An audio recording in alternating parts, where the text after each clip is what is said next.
How about a big round of applause for Bobby Ghoshal, the head of design at WeWork? That's what we call a very super lame round of applause. So can we try that again? Normally I read, we're going to share the mic. We're in a different room, as many of you know, so our AV setup's a little different, so I apologize ahead of time. It was a little awkward in the mic sharing. You might be sitting next to someone who may be in this seat in the future. I met Bobby about 3 years ago at one of our events, I don't know if you remember, with Jack Serby. And at the time, he was founder of an app called Flood that had raised a bunch of money from some notable investors. And we've kept in touch, and over the time now he's changed his career, has had a few different interesting things happen, and is now the head of design at WeWork. And we're going to get to what that's all about, but I want to start with around the time of when we met. And you talk about having invented, I want you to remind people about what the world looked like at the time, what year it was. I think it was 2013, 10, sorry. And what social news was and what you guys did to change that.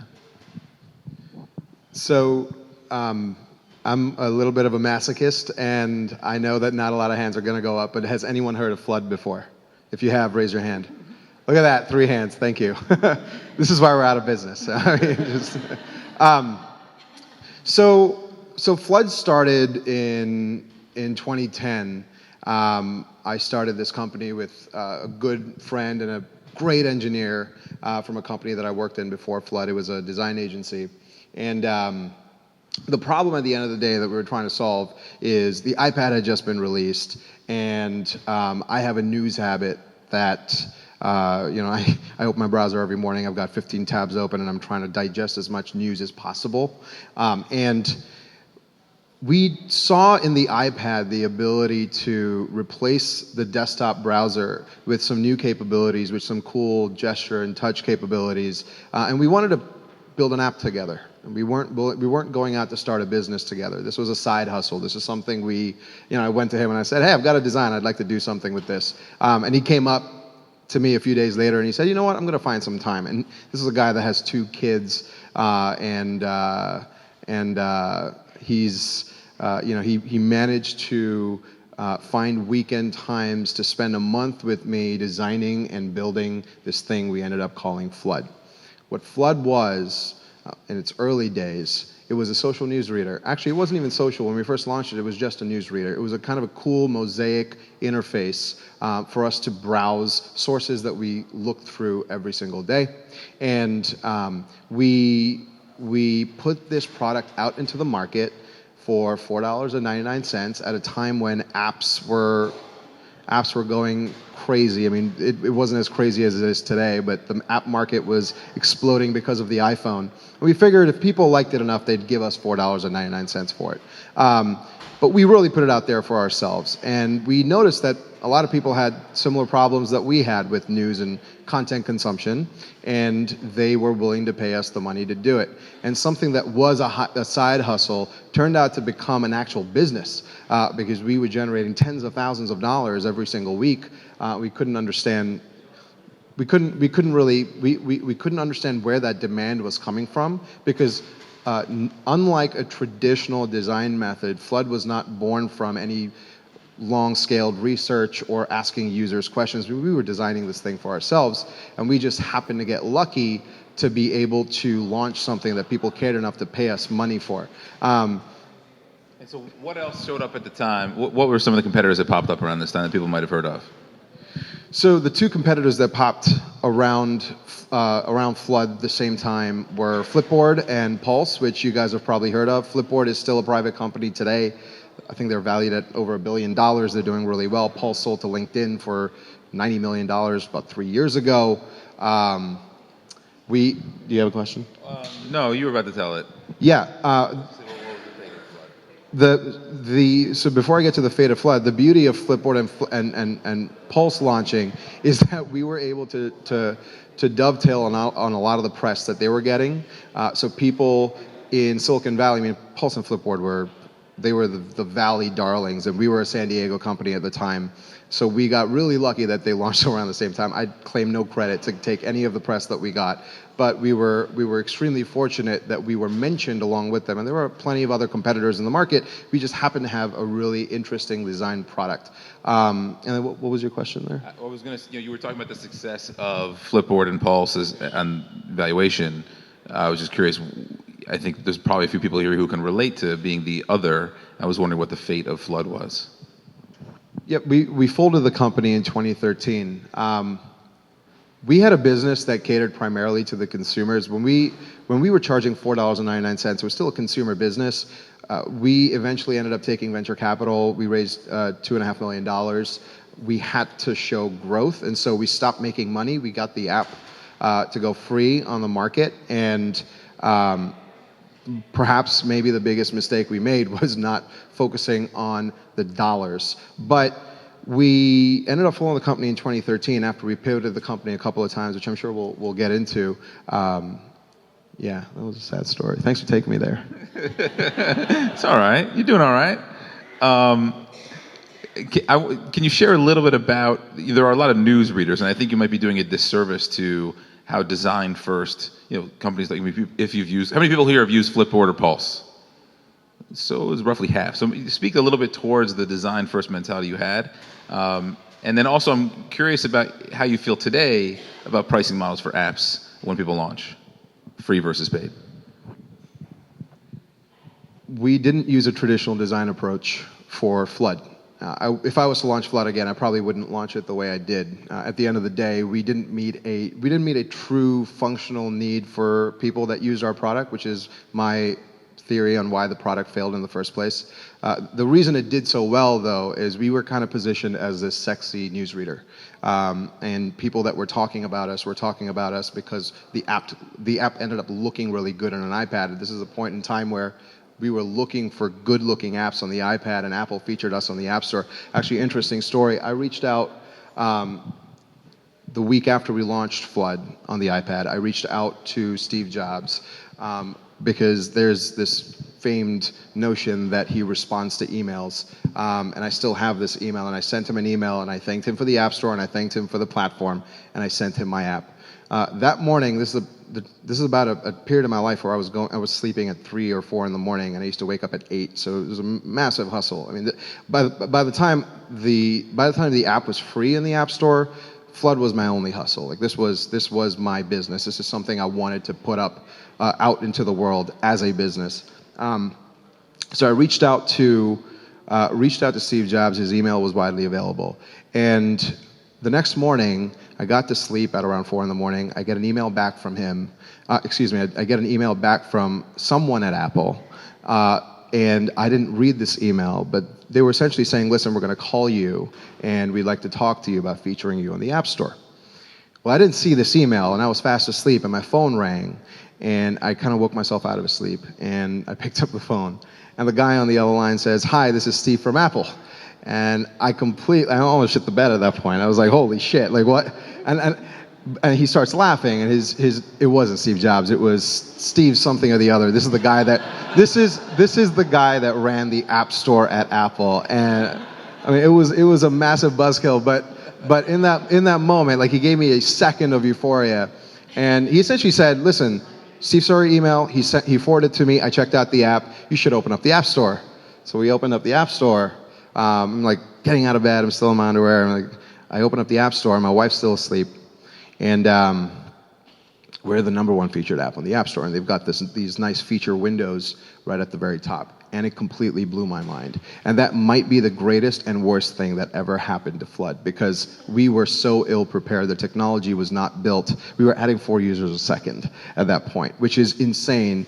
The server load and we were adding 4 users a second. It was about 15,000 users a day or some insane number for the week that we were in the App Store. And so it got a lot of attention. The reason I say that this is a good and bad thing, it was kind of a curse because it crashed our app. I mean, instantly crashed our app. We did not build our app for thousands of people to simultaneously use it. The week into the app being live, we got a lot of investor interest. I had no idea what investors were. I wasn't looking for investment. This was a free product. And I didn't even know how to make it a business. I thought we were going to put ads on the product, and we were getting all these calls from investors. Eventually, I started Googling up what venture capital was and what, like how to speak to an investor. Why would you ever raise money from an investor? By the way, not every business should raise money from an investor, and I think the two investors in the room would agree with that. But the plenty of startups here, I was speaking to a couple of startups earlier, and they have no intention of becoming billion-dollar companies. And my suggestion to them was never go to VCs because they will make your life hell, and they will change your mission and change your business, and you will quit, and it's going to suck. Flood was ill-prepared to think about venture capital because we did not have a business model. Here's how screwed up the market was at that point in time. People only cared about user growth. I think that's changed a little bit right now, but investors, when they spoke to us, all they gave a shit about was, you're adding 4 users a second, you're going to be a multi-billion-dollar company. I'm going to what? Wow, it's going to be amazing. We're going to be a billionaire. Please take some of my money. This is a terrible way to raise money. And so we ended up raising a bunch of money for Flood, not as much as our competitors, focused on a lot of the wrong things. I would not do Flood the same way again this time. Yeah. So look, there's a few great things in here, but just on that in particular, when you say you focus on the wrong things, what are 3 things you focus on that were wrong? What are 1 or 2 or 3 you should have focused on instead? Well, we didn't focus on making money. For the entirety of our consumer product, while it was out in the market, we were competing against Flipboard and Pulse. And this was a problem because we were competing against Flipboard and Pulse instead of building a product that people would want to download. And so while we had a lot of we had the sugar spikes. If anyone's launched an app here, when you put your app up in the App Store, if you get press, if you get featured, you get a lot of users, but it gives you these false positive notions that people care about your app when they actually don't. People just have a bad habit of downloading and using and then kind of discarding the app because they have low attention spans. And so one of the mistakes that we made is we wanted that sugar high. We wanted to figure out ways to kind of hijack the way we were growing in that first week when we launched Flood, and we wanted to make that keep happening, but we did that the wrong way. The idea of growth is not bad in and of itself, but when you rely on press, when you rely on App Store features, we built our Android app because we timed our Android app launch around Google saying they were going to feature us. This is a really stupid thing to do because Google helped us with some engineers because we didn't have a lot of Android engineers on our team at that point, but we had no time to test the product. We had no time to truly validate whether or not the initial product that we launched was worth building on a new platform. So we skipped through too many platforms. We weren't focused on making any money, and we were focused too much on those sugar spikes we were depending on the press, and we were depending on getting featured in the App Store. So those are 3 things that I think we did that ended up in a spiral that caused us to shut the company down at some point. But things that I would do all over again, we had some early signals of where Flood could potentially make quite a bit of money. We eventually pivoted the company to the enterprise. We did this 2 years after the company had actually launched to the market. But the week or 2 that we launched to the App Store, we got a call from Qualcomm. Qualcomm is the largest chip maker there one of the largest chip makers in the world there in San Diego. And they, some of their innovation department heads came up to me and said, "Listen, we're trying to find ways to syndicate content in our company a little bit better. Can you help us? We just used your app. All our executives just got iPads. They all want a Qualcomm app. We have no idea what to build, but content is something that we need to put out into the world in Qualcomm. And we have a lot of it, and we send a lot of emails. Can you solve this problem for Qualcomm?" And I was young and naive. I didn't even understand what the enterprise market was at that point. And I definitely said no, because my entire focus was user growth, but in all the wrong places. Eventually, we learned that enterprise need, that enterprise demand that we sensed early on could have saved the company if we had ended up focusing on that a little bit more. So on the personal side, you mentioned you were barely sleeping, and I'm sure this was taking a toll. I can certainly relate to that in current and previous startup endeavors. I wonder how you manage that, and in particular how you talked about when the inception of this idea happened and how those around you, maybe your now wife, thought about this. About me sleeping? No, about you taking Oh. building a company. You went from a steady paycheck to hey, guess what? We're going to do this full time. Yeah. So I think sleep is really important. I'm a designer by trade, and I think to be a great designer is like one of the things that you need to do is sleep, because you need to kind of flush your brain to come back to the problems that you're trying to tackle on a daily basis. So sleep is really important to me, and I kind of screwed up my 20s because I didn't sleep a lot. And I mean, I think all the entrepreneurs here can probably empathize with that, because you're so focused on getting to that next thing, like whatever that next thing is to move your business forward. You want to make progress. You don't just want motion, right? So you want to keep moving forward, and it's so difficult to assess what moving forward means, and so you end up you kind of stick through back in your own head, and you try and you need the waking hours to problem solve, essentially, to help move you forward. As far as like what my wife thought about me and Flood. Before we got married, so we got married a week and a half before I launched the company. I launched the company on my honeymoon, which is a terrible thing, like totally like asshole thing, and I was just so into what I was building that it was, for her, it was more important just to support me. Right. I spent my Christmases and my Thanksgivings answering customer service calls and like responding to tweets and this and that. It was kind of psychotic. But I got a lot of support, and I continue to get a lot of support from my wife today, because at the end of the day, I'm not an entrepreneur now. I'm definitely not a serial entrepreneur. But if I wanted to move into my next entrepreneur endeavor, I know I would get my wife's support. By the way, we have a kid now, so this is an even more complicated problem. Back when I was 25, this is 6 years ago, it was not that difficult. I didn't have a lot to lose. I had no assets. I had no home. I had no babies. I just got married. The job that I left wasn't paying that well, so there was not much there to lose. So that decision was really simple. The decision now would be a lot harder. I have a great team. I'm in a company I love. I've got a child. I've got a wife and a home to support. So I personally don't take entrepreneurship lightly. So if I make the decision that I want to start a company, if that's something I want to do, and I'm intentional about it, I believe my wife would support me. So at some point you decided Flood's not working out. Yeah. First, how did you approach your investors about that reality? What was their feedback, and how might people here navigate something like that, considering 90% or so of companies tend to fail, certainly those that raise capital? How do you recommend people navigate those waters? Speak, yeah. Making you thirsty. Those parts. Shutting a company down is an extremely personal thing.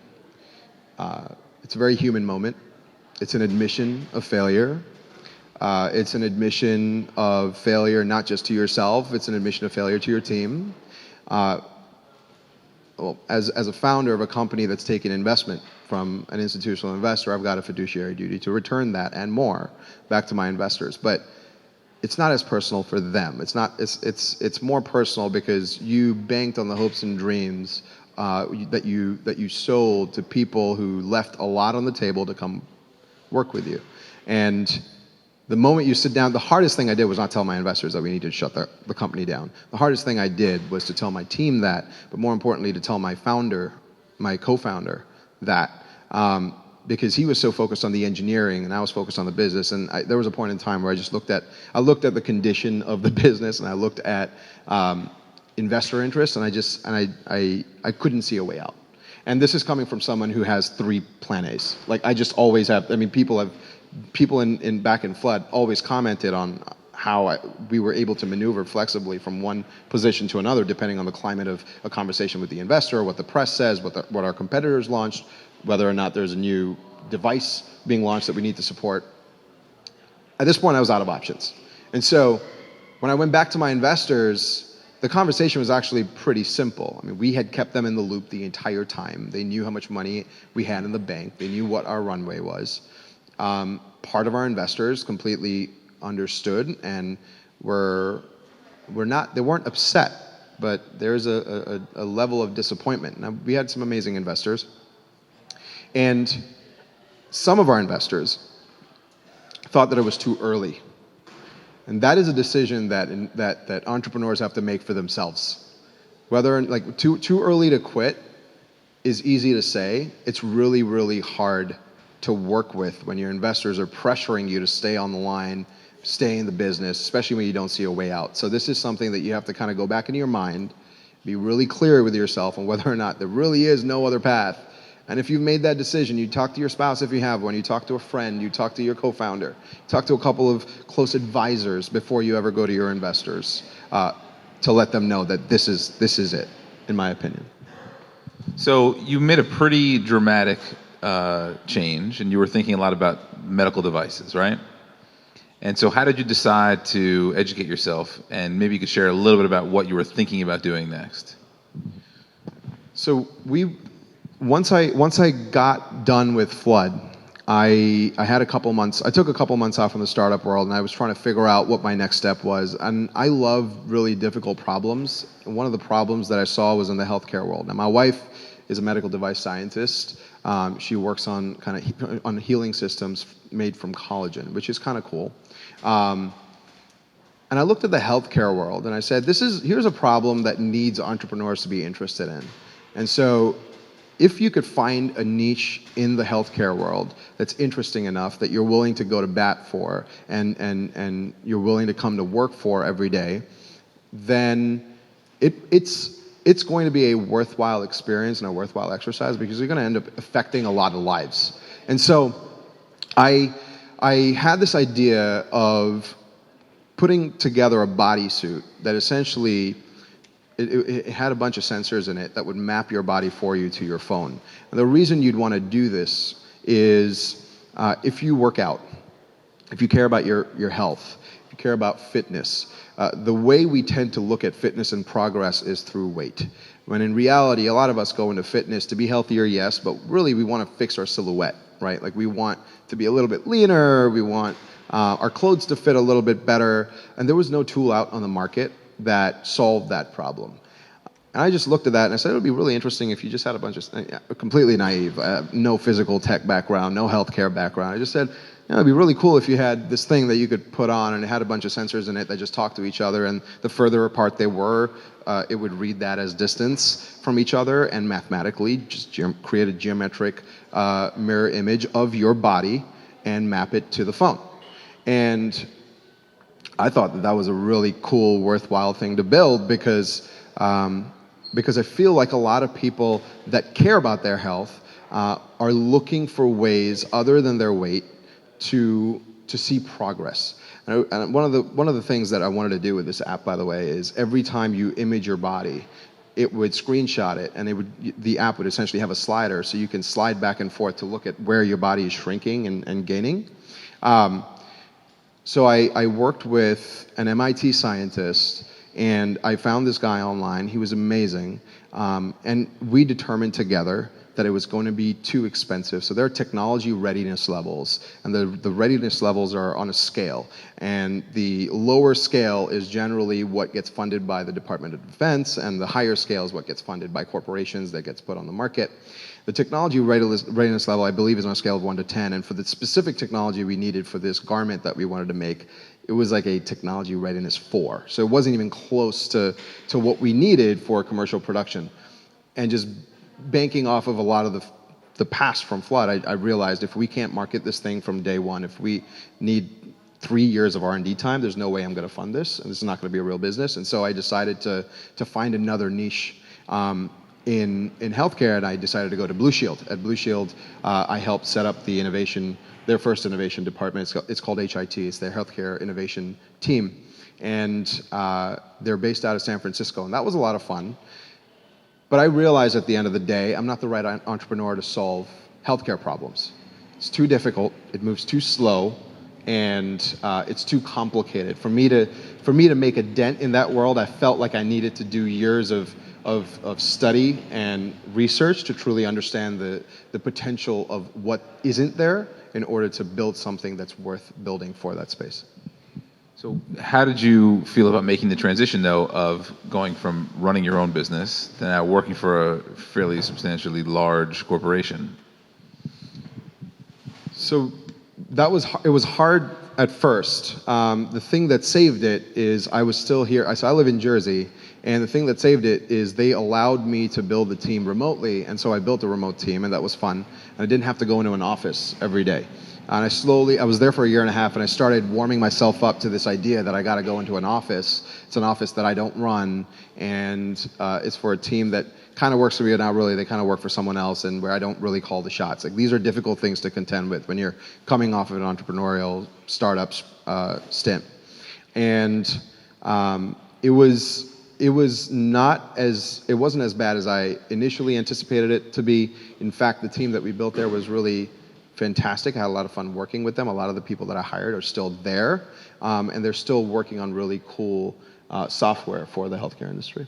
I could hear the train of thought of, well, it's an innovation hub and it's funded and there's resources and I won't have the stress of it. But in looking back, was that a mistake to take that role? You were there for 3 years, right? No, I was there for a year and a half. Okay.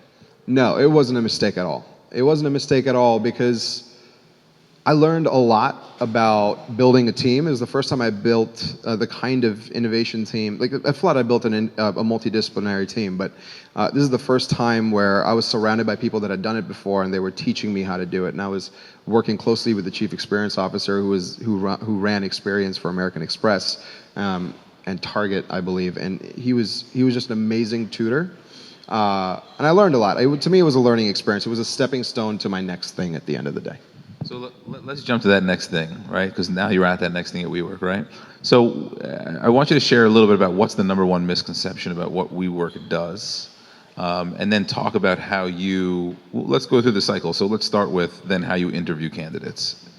So we'll do what WeWork does. The one mic thing is challenging, but what WeWork does, what your team does, and how you potentially find new recruits for that team. So how many people here have heard of WeWork before? That's amazing. How many people here think WeWork is a real estate company? Okay, that's not as bad as I thought. The common misconception of WeWork, and this is a misconception I had as well when I was at Blue Shield, is that WeWork was a real estate company, and this is a company that essentially builds out spaces. And we do that, but that's a very small part of the business. I have a friend at WeWork who essentially reached out to me while I was at Blue Shield, and she said, listen, come in and speak to our chief product officer. His name is Roy Adler. He has an amazing entrepreneur track record. This guy is an amazing pitch man. And I looked him up online and I said, I want to meet this guy, but I'm not really that interested in working at WeWork, so I'm going to go meet with him. And so I came into the WeWork offices, sat down with him, and I was talking. And about 10 minutes in, I realized that what WeWork was doing, the potential of what was happening at a WeWork, quickly surpassed what I actually thought WeWork was, and I was instantly attracted to the potential, and instantly attracted to this guy that I was talking to. And turns out what WeWork actually does is not necessarily real estate.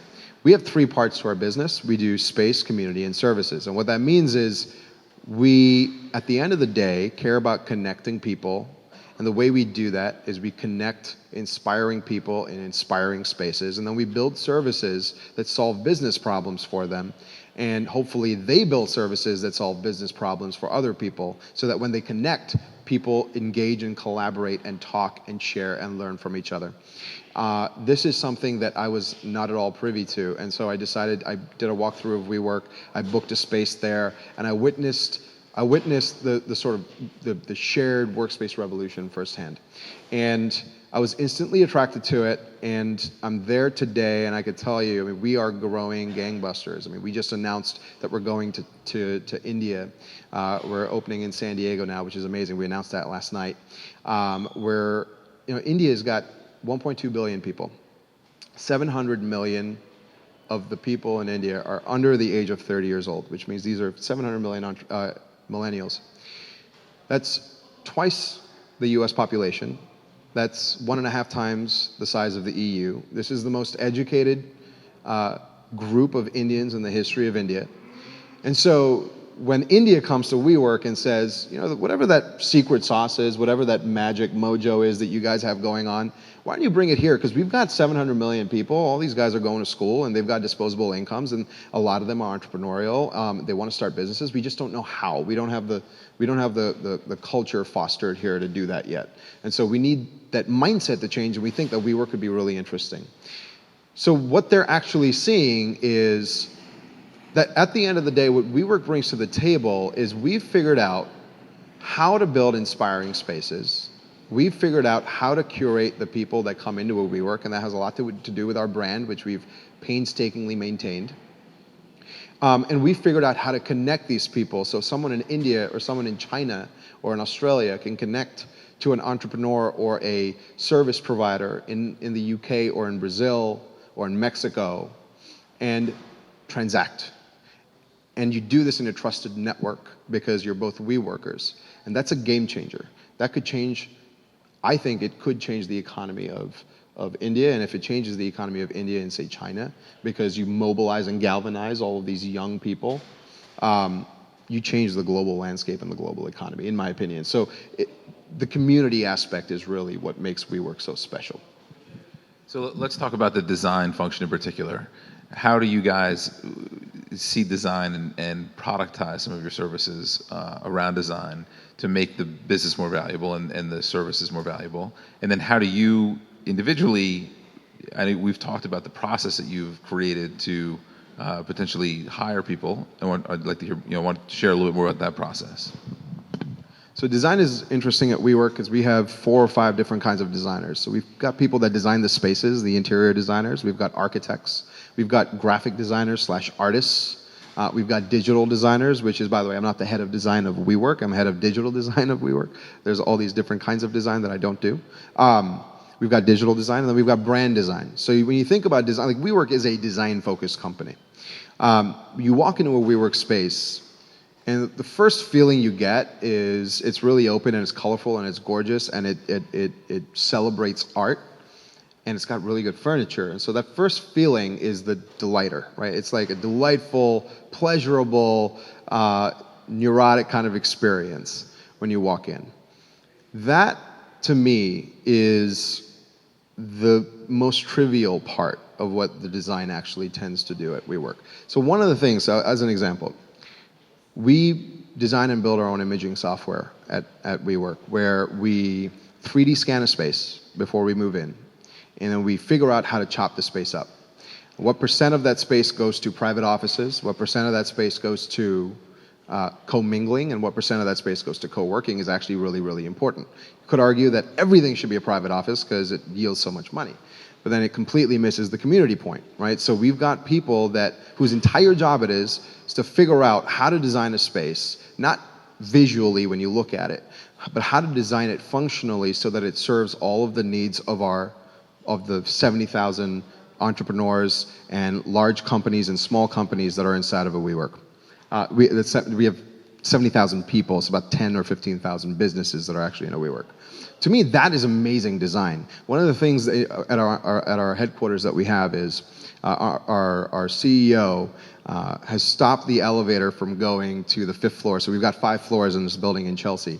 And he forces everyone to get off on the 4th floor. And if you work on the 5th floor, you've got to walk through the back, through the big common area. You've got to find this nice atrium that we have there. You've got to walk up the stairs. The stairs have working spaces on it. And it forces us to run into people. Forces us to talk to people as opposed to just going to the 5th floor and walking to your desk.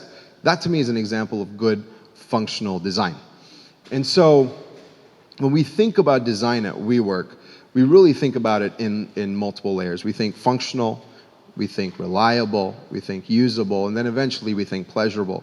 And if all good design, I mean, you could buy a car, you could use a frying pan at home, right, a refrigerator. Any service needs to go through these layers of convincing people that your product is good. Needs to be. So the startups that pitched earlier, by the way, like the Wash Club, right? Their pitch was really good because I felt like it solved a really cool functional need, but it worked its way all the way up to the delightfulness because of the on-demand nature of it. So it's really interesting The more WeWork puts itself out there, the more we try and find ways to attain that pleasurability and that delightfulness, but we never get we keep our heads kind of in the functional area to make sure that we're actually doing the thing that WeWork set out to do in the first place. So the recruiting process. The recruiting process. So I'll speak to the design team that we've built on the digital side. We have an exhaustive recruiting process. It's extremely expensive to make poor recruiting decisions because it hurts morale, it hurts the person you've hired. And so what we've done is we've spent a lot of time figuring out how to curate people and get people through the doors at WeWork, and before they ever get to speak to any designer at WeWork, they have a few things that they've got to do. First, I'm kind of the first point of contact that they speak to, which in most companies, the head of design or the head of whatever tends to be the last person people speak to. And I do this because our team is small. We've got 10 designers. They're really busy. They're working on 15 different products. And they don't have time to sit in these long meetings talking to people that might not work out.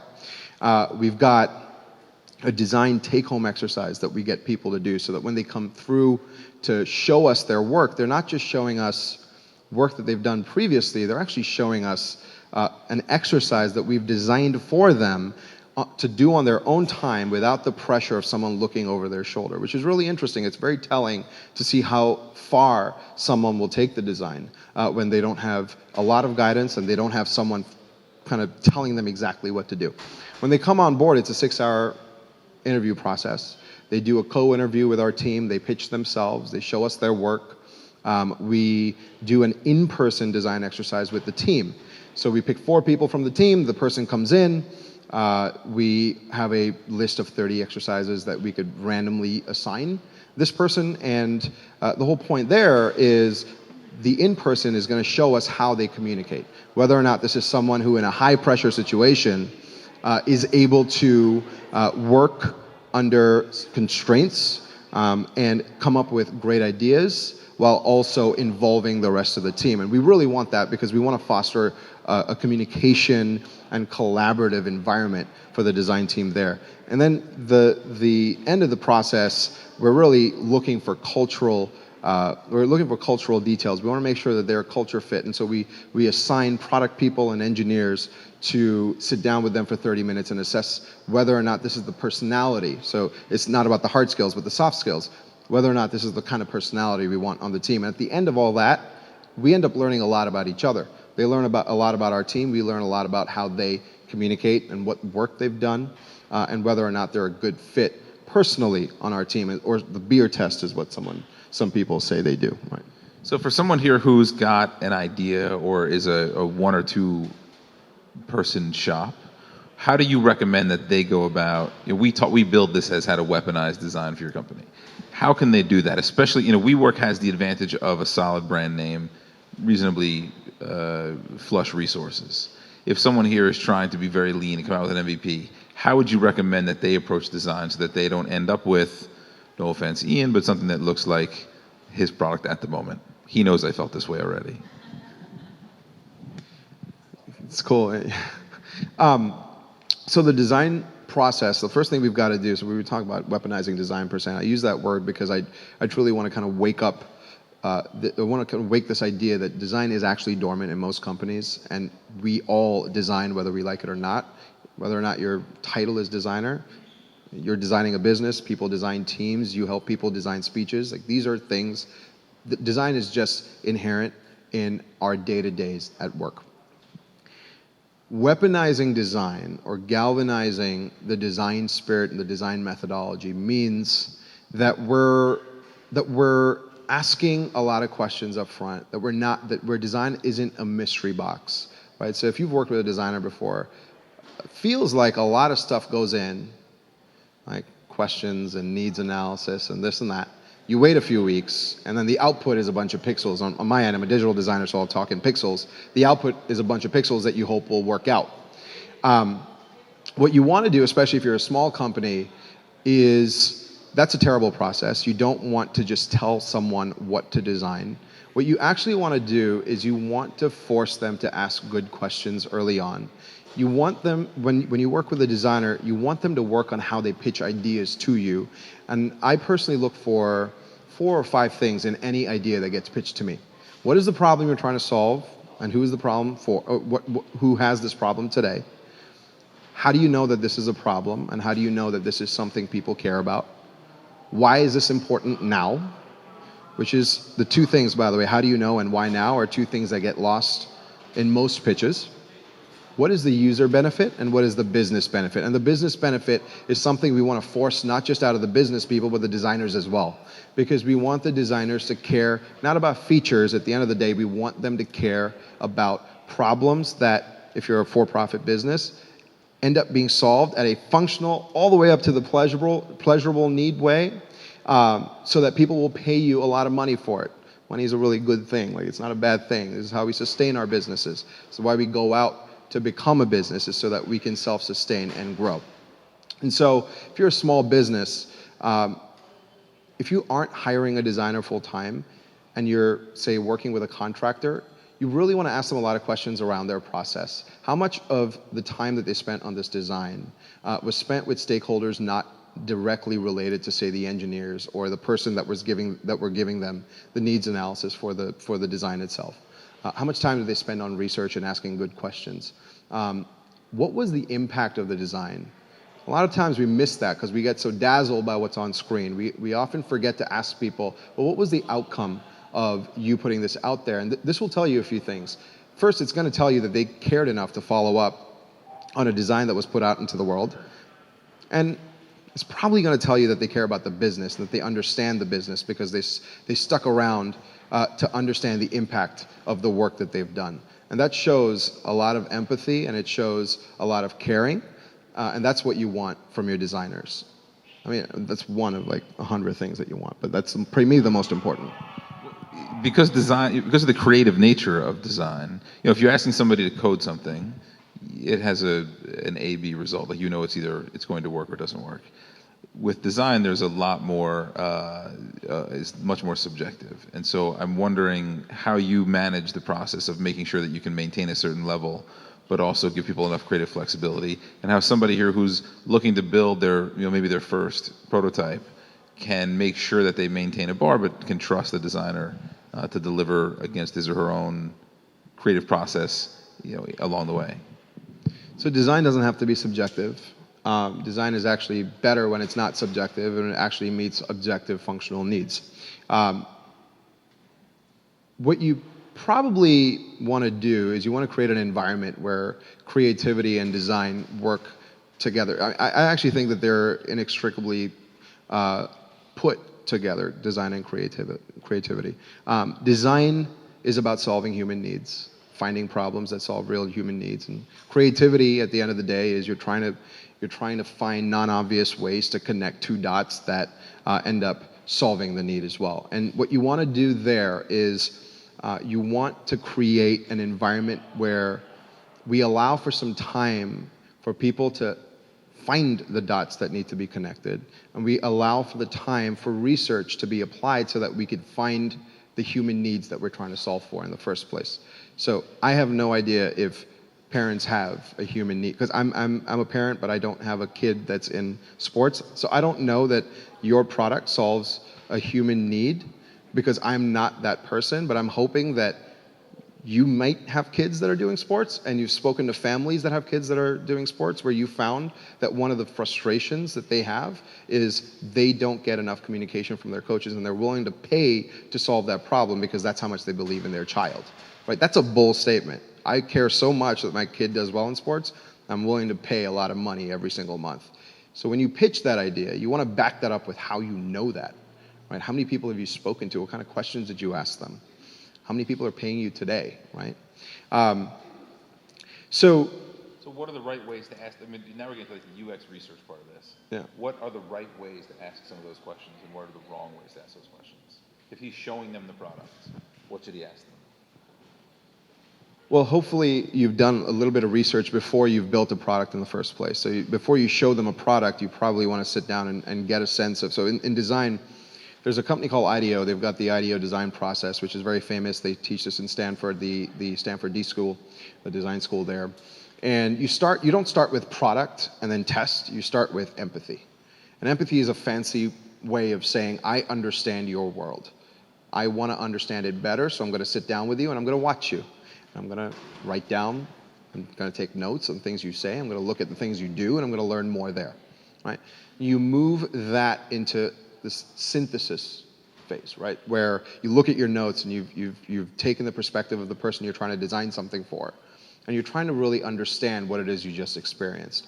Empathy requires you kind of become this person. Synthesis is you stepping out of that body for a second and just looking at it objectively and saying, here's what I learned from this world. Then you go into things like ideation, prototyping, and testing. And once you get to testing, that's when the prototype and testing phase is when you have a product. You come back to the people you sat down with and you say, hey, I saw these things that you did. Here's what I think you were looking for based on that.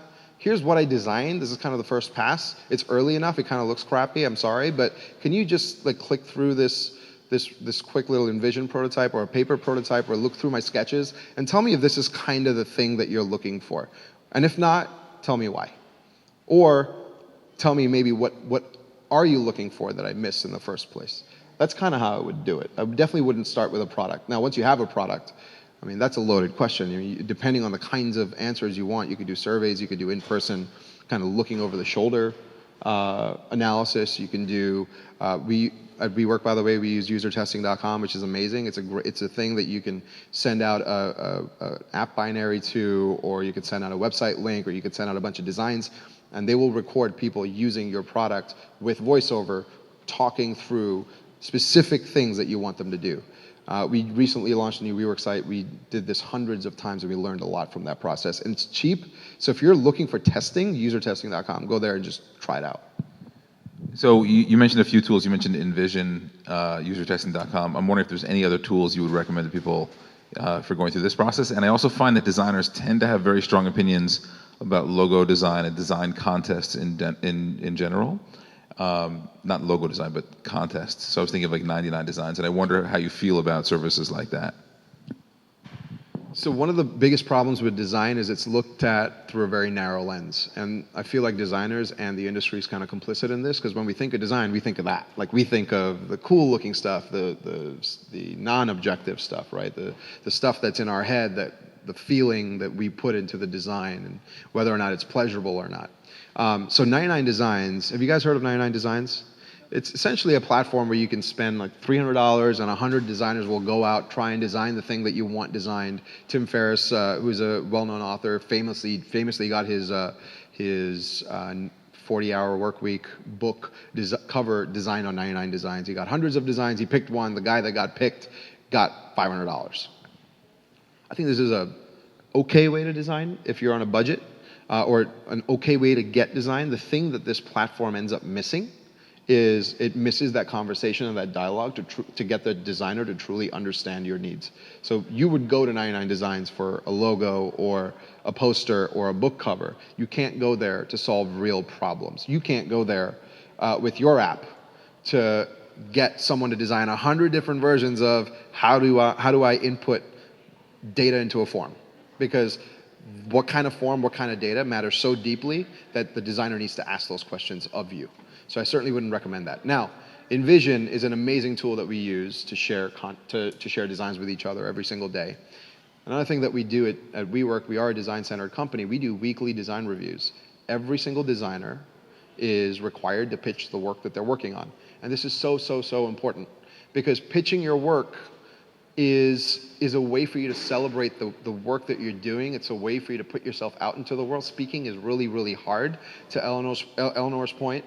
And putting yourself out there, allowing yourself to break down some of your personal walls and barriers to get feedback from your team, to be inclusive of your process, is a deeply meaningful part of the design process. And I feel like at the digital team, we do this really well at WeWork and some of the other teams as well.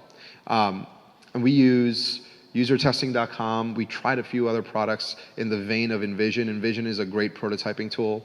We use a tool called Principle to do interactive prototypes. It's a really powerful app designing, interaction design tool that allows you to, without writing any code, kind of fake what the app would feel like, so that when you go to an engineer or someone who's testing the product, they immediately know what you want. You don't have to write a giant spec doc that explains animations, which is very, very difficult to do. So we are almost about on schedule, which is a miracle and never happens. But we can take a couple of questions from the audience if there are any. I see one here.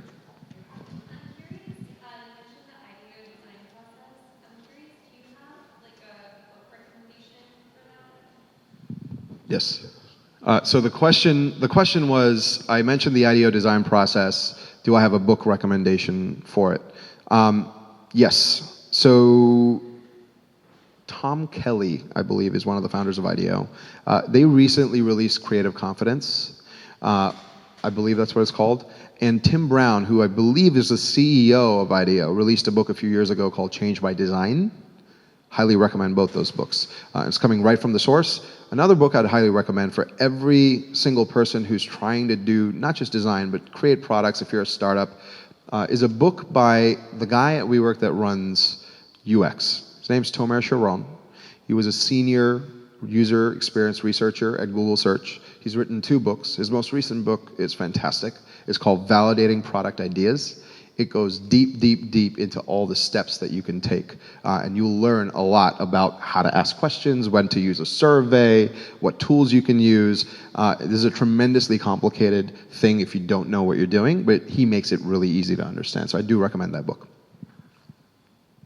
You look at design and brand building, right? So if you're launching a brand, we have a coffee chain, a good friend of mine launched called Rope Coffee. It's down in our area, Central Jersey, Red Bank area. And came 8 years from the design space, agency world in New York, and built very simple design with the vision of the brand in mind long term. When you look at design, how do you, in the beginning stages, because this is where I'm at right now with my startup, collaborate on design with the future in mind in terms of brand building? So, like, is there a different process in the beginning you'd recommend going through? Like, the book I read 3 times was Hope Near Me Off. Yeah, it's a great book. So you want to, so just want to make sure I understand the question. So you want to think about product problems and brand problems as long-term things, and how do you do that? Is that the? So, like, I don't want to be selfish. There's a number of people in the room that have companies we're building in the beginning. Yeah. Marketing strategy and different things. So taking long-term branding, right? Brand building and design together, Yeah. building. Yeah. How do you take long-term brand building and design, put them together? So long-term brand building, that's interesting. That's kind of where I'm stuck, right? Like, I feel like it's hard to do like long-term brand building unless your brand has been around for a long enough time. The thing about a brand is a brand makes a promise and then delivers on that promise, and you do that enough times and you're really clear on what that promise is, and people start to understand what your brand is based on that, right? Nike's promise is we'll get you out of the house, we'll get you to run, right? And if you're an athlete, you wear Nikes because they deliver on that promise because their shoes are so comfortable. I don't think that Nike was thinking when they first launched, how do we create this long-term how do we create a long-term brand strategy per se? I think what they were probably thinking is, what is our mission and what are we trying to do with our product? So I'm kind of going to fuse the product and brand side together. And then how do we make that clear to the people that are buying our product? And then how do we keep doing that? Whatever it is that thing is, right? So for Starbucks, it's you'll get your coffee in 3 minutes by a barista. It's going to be delicious. They'll call your name out for you. You go to Starbucks, they call your name out for you.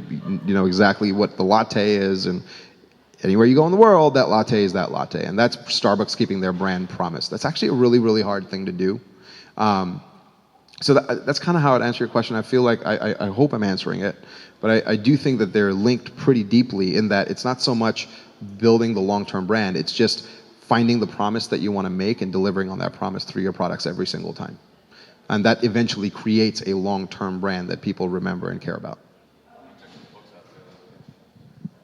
Yes? Going back to your startup days, and I'm a big culture guy too, I believe in culture. When you're getting pulled excitingly in 82 different directions and trying to pinpoint those opportunities, what advice do you give as the most laser sharp? I mean, is it one? Is it three? Is it five? I mean, you talk about revenue, and I agree with you. Profitability is important. So, is it expanding on an idea? Is it adding value to an existing product? So on and so forth. I'm curious to hear your thoughts. So we missed so the question is, like, when you're getting pulled in 80 directions, how do you figure out which direction is the right direction to go into? That's a really, really hard question to answer because it depends desperately on the business. So at Flood, I'll use us as an example. We should have seen that making money is actually really important, and we need to find a way to monetize the business. And we don't have tens of millions and hundreds of millions of eyeballs on this thing every single month. We only had a couple million users. So ads are probably not going to work. What's next? Like, should we go to enterprise? Like, that's a question we weren't asking ourselves. But that could be an example of, well, if you go to enterprise, you're now getting pulled in a completely different direction. But in our case, that would have been a really good thing. When we pivoted Flood to the enterprise, we made $500,000 in our first 2 months. We had 1,500 companies on the waiting list, and no investor was willing to give us money once we pivoted the company because we had less than 1 quarter's worth of traction. We had bookings, and the revenue was going to come in over a series of a few months, and we were out of money and we were out of time, and we didn't have enough proof that this business was going to be a big business. Now, if I had that same result, 1,500 companies on the wait list, $500,000 in a couple months through the enterprise product, if I did that 2 years, well, when we had $2 million in the bank, Flood would probably have been a really big business. I just didn't know to focus on that detail in that moment. So hindsight being 2020, now looking back at it, the best advice I could give you is you're getting pulled in 82.